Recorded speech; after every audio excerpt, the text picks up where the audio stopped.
Notre République a donné valeur constitutionnelle au préambule de la Constitution de 1946, qui dispose que la nation assure à l'individu et à la famille les conditions nécessaires à leur développement. C'est ce principe qui est au fondement de la politique familiale de la France. Ce n'est pas un principe de charité. Si la nation choisit de soutenir les familles, c'est dans son intérêt bien compris, en considérant que les parents éduquent leurs enfants au bénéfice de la communauté nationale dans son ensemble. Les enfants, c'est l'avenir de la nation. Partant de ce constat, la politique familiale, telle qu'elle a été voulue par l'ensemble des partis politiques en 1945, répond à une logique de redistribution horizontale, pour tenir compte de la perte de niveau de vie liée aux enfants. Il y a longtemps eu un consensus politique autour de cette vocation spécifique de la politique familiale, qui a été préservée jusqu'au début des années 2010 avec une vraie efficacité. En effet, en 2010, la France faisait figure d'exception en Europe, avec un indice de fécondité supérieur à 2 enfants par femme, proche du taux de renouvellement des générations.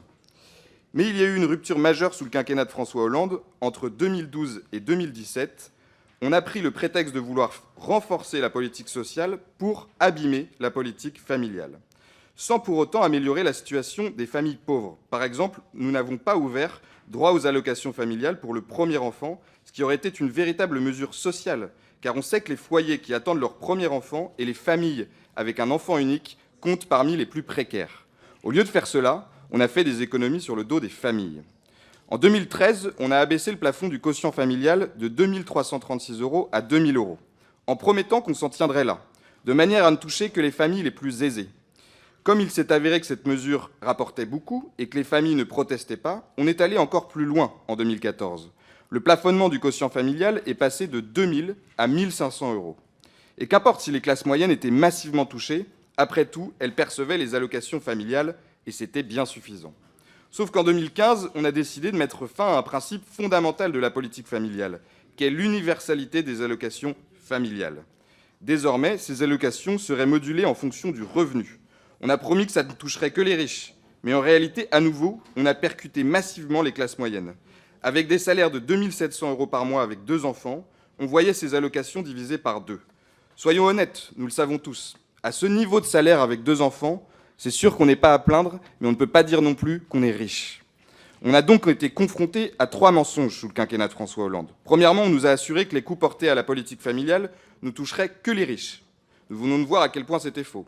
Deuxièmement, on a prétendu qu'il s'agissait d'aider davantage les familles pauvres. Les études ont montré que ce soutien n'avait augmenté que de 0,2 %, autant dire rien. Troisièmement, on a dit que ces atteintes à la politique familiale n'auraient aucun impact sur la natalité. Et là, clairement, les données que nous avons sont d'une clarté limpide. On assiste à une chute rapide de l'indice de fécondité des femmes, précisément à partir de 2014. Une dégringolade qui se poursuit jusqu'à aujourd'hui, avec un taux de fécondité à 1,62 enfants par femme en 2024, le plus faible depuis la fin de la Première Guerre mondiale. Et ce chiffre est incroyable. La natalité a chuté de 21 % depuis 2010. C'est très peu de temps.